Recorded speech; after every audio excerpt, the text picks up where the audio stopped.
এবার 2026-এর বিধানসভা নির্বাচনের ভোটের আগের মুহূর্তেই বামেদের রাজ্য সম্মিলনে ব্যাপক উদ্দীপনায় একেবারে জেলা ভিত্তিক বলাই যেতে পারে। কেননা আমরা দেখতে পাচ্ছি কেন্দ্রীয় নেতৃত্ব সিপিআইএমের, এছাড়াও মীনাক্ষী মুখার্জি, শতরূপ ঘোষ, মোহাম্মদ সেলিম সহ এসএফআই, ডিওয়াইফাই, বাম যুব সংগঠনের রাজ্য রাজনীতিতেই এবার কিন্তু রাজ্যে ব্যাপকভাবে তাদের সম্মিলন। কার্যত আগামী দিন আলিমুদ্দিন কি ব্যবস্থা নিতে পারে বামেদের সামনে বিধানসভা নির্বাচন আগামী দিনে, সেটা কতটা স্পষ্ট হবে। 294টি বিধানসভা আসনের মধ্যে ম্যাজিক ফিগার 148, সেই ব্যাপারে শাসক দলকে কতটা চাপে ফেলতে পারবে বামপন্থীরা, এটাই শুধু দেখার একটা বিষয়। তবে সিপিআইএমে গোপনে কেউ যোগদান করছে, সামনাসামনি আসতে পারছে না, কেননা শাসক দলের ভয় ভীতিকে উপেক্ষা করেও কিন্তু তাদের সম্মেলন সফলতা হয়েছে।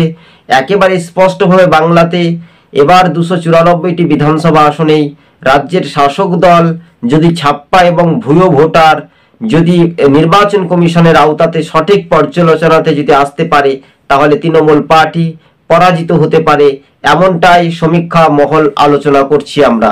তবে দর্শক বন্ধুগণ, খুবই সংক্ষেপে এবার বাম যুবনেত্রী মীনাক্ষী মুখার্জি তাদের রাজ্য রাজনীতিতেই একটা নতুন সমীকরণের চিত্রটা সামাজিক মাধ্যমে দায়বদ্ধতায় এবার কিন্তু বামেদের একটা নবজোয়ার শুরু হতে পারে বাংলার বুকে, এমনটাই প্রতিক্রিয়া বা এমনটাই আশ্বাস আমরা জানতে পারছি।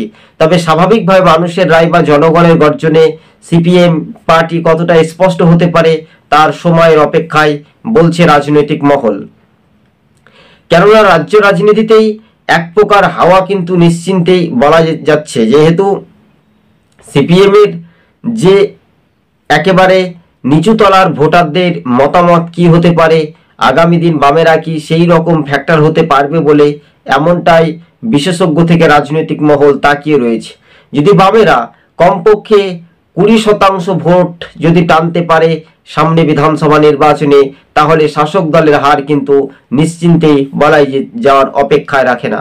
দর্শক বন্ধুগণ, খুবই সংক্ষেপে আপনাদের সঙ্গে আমরা কিছু তথ্য বিশ্লেষণ করে রাজ্য রাজনীতির যে সমীকরণ, যে হাওয়া, যে আবহাওয়া, সেই আবহাওয়া কি বলছে বাংলাতে, সিপিএম এর পক্ষে কি মানুষ আগামী দিনে কি রায় দেবে, শাসক দলের অনেকটাই দুর্নীতির কারণে বামেদের উজ্জীবিত হওয়ার যে সফলতা কতটা চাবিকাঠি হিসেবে মেইন ফ্যাক্টর হতে পারবে, দর্শক বন্ধুগণ অবশ্যই আপনারা কমেন্ট বক্সে রীতিমতো জানাতে পারেন।